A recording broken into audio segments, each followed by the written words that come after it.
And now, in studio, bringing his Midwest values from the Show Me State to the land of San Diego. He's a triple threat, licensed as an attorney, mortgage broker, and a top producing realtor who's crushing the competition.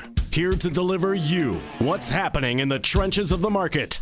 Your host, Michael Gaddis.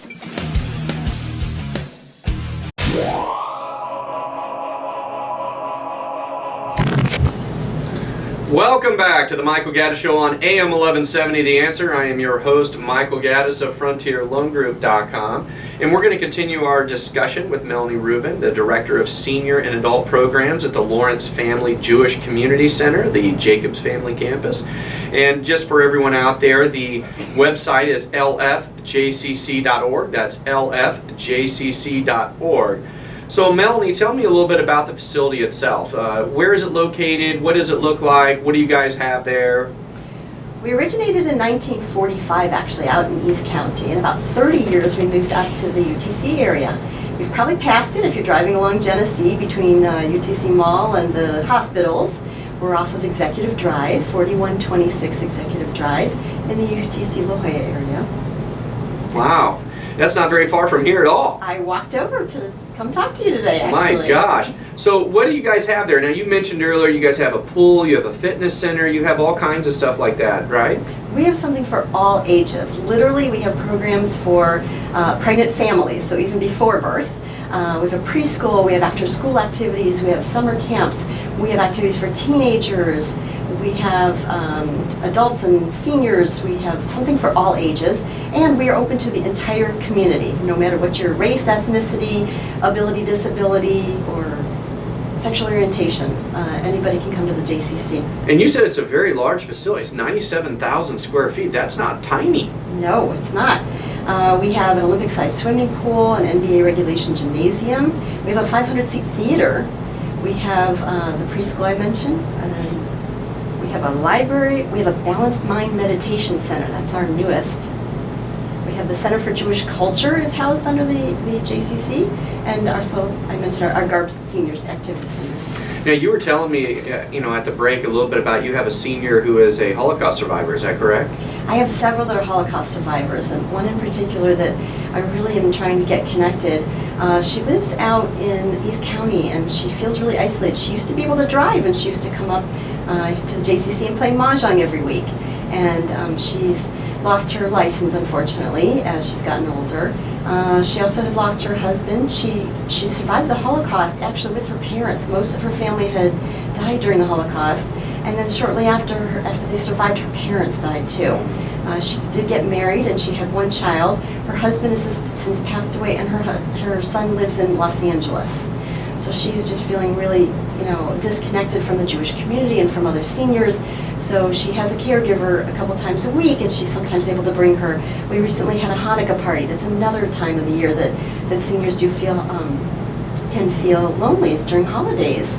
And so we have a Hanukkah party every year where we hand make all the potato pancakes, the latkes. In fact, our executive director, Michael Cohen, gets his hands dirty, and he gets in the kitchen and dons that apron, and he flips the latkes for the seniors. So we say that we serve executive latkes at our party. That's funny. So it sounds like there's a lot for a lot of different people, and you're right about the holidays too. As I said, a lot of my clients in my reverse mortgage world, they're lonely. And I remember I called a bunch of them right before Thanksgiving, and just to wish them all Thanksgiving, and I was asking a lot of them, so what are you going to do, and what are your plans? And there were far too many. Well, I don't really have plans. I don't really have anybody, and and I wanted to go and have Thanksgiving dinner with every one of them. Unfortunately, I can't. They're all over, but that kind of thing breaks my heart. The fact that they don't have plans, and and I'm assuming that your center takes care of situations like that and invites them so that they have a place to go. Do you guys do events like that? We don't have a Thanksgiving dinner at the JCC, but I know sometimes I get phone calls from people saying I don't have plans, and sometimes we're able to help refer them. Maybe there's a family willing to take them in. We can also refer them to local, community resources to see if there's anybody that's able to. For Passover especially, some of the synagogues are bringing them in. We also have a Seder, the Passover dinner at the JCC on an off night so that we're not conflicting with all the families that do have places to go. We actually received a grant from the Jewish Women's Foundation to reach out to isolated Jewish senior women over the age of 75 because of this very matter, that sometimes they're isolated because they don't have family in town, maybe they don't have transportation, maybe they lack financial resources, and instead of being able to participate, they can just stay at home, and it just gets so lonely and depressing, and we don't want to encourage that. We want to try to alleviate whatever kind of barriers are there, so we can help arrange transportation through other organizations. There's a group called, an organization called Jewish Family Service that has a transportation program called On the Go. Seniors are learning how to use Uber. We're right on the MTS bus loop, the 201 and 202. So we're trying to help find ways for seniors to be able to get to our center and to be able to get connected.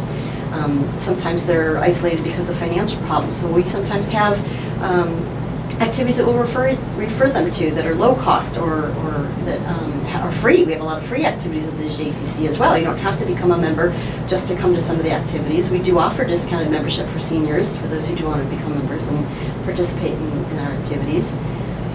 Well, you're listening to the Michael Gaddis Show on AM 1170 The Answer. I am your host, Michael Gaddis of FrontierLoanGroup.com. My guest today is Melanie Rubin, the Director of Senior and Adult Programs at the Lawrence Family Jewish Community Center, the Jacobs Family Campus.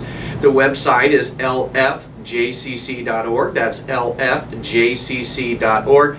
I just had an idea, Melanie, when you were there. There should be a program called like an Adopt a Senior program. Where on holidays you can adopt a senior if you want to and try to reach out to them so that you can bring them in and show them the warmth of family. I think that'd be a good thing to start. I'm going to talk to my son about that. He's up in Bonsall, and one of their things they have to do is they have to create a charity or something. And so that would be, I think, a very good, worthwhile cause, especially as our demographics, as you mentioned earlier, they start skewing older, and we start getting more and more seniors out there. And before I started doing work and reverse mortgages, I really had no idea that there were so many seniors that were in this position, that there were so many seniors that were lonely and had nowhere to go and nothing to do. So it's really enlightening to know that there are places out there, especially like important times like around Hanukkah, Passover, things like that, where there's things that they can do or try to be involved with people, because that's when family and community is the most important around those times.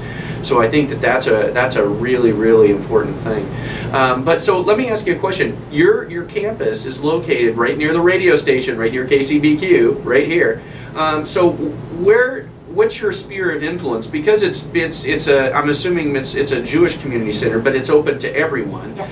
But your sphere of influence is probably broader than most senior community centers. Would you say that's probably the case? Our community center actually reaches out to the entire San Diego community, whoever wants to be able to come to us. We even have some off-site events, like I was saying, we have a Jewish film festival and Jewish book fair, so we do have other venues that we use, except, for example, the Claremont Reading movie theaters for our Jewish Film Festival, because we only have 500 seats in our theater, and our film festival gets thousands of attendees. Wow. Thousands. So we do reach out to community partners to be able to host some of our activities off-site. So it's not just limited to the UTC area. The majority of our senior programs do take place on our campus in the UTC area.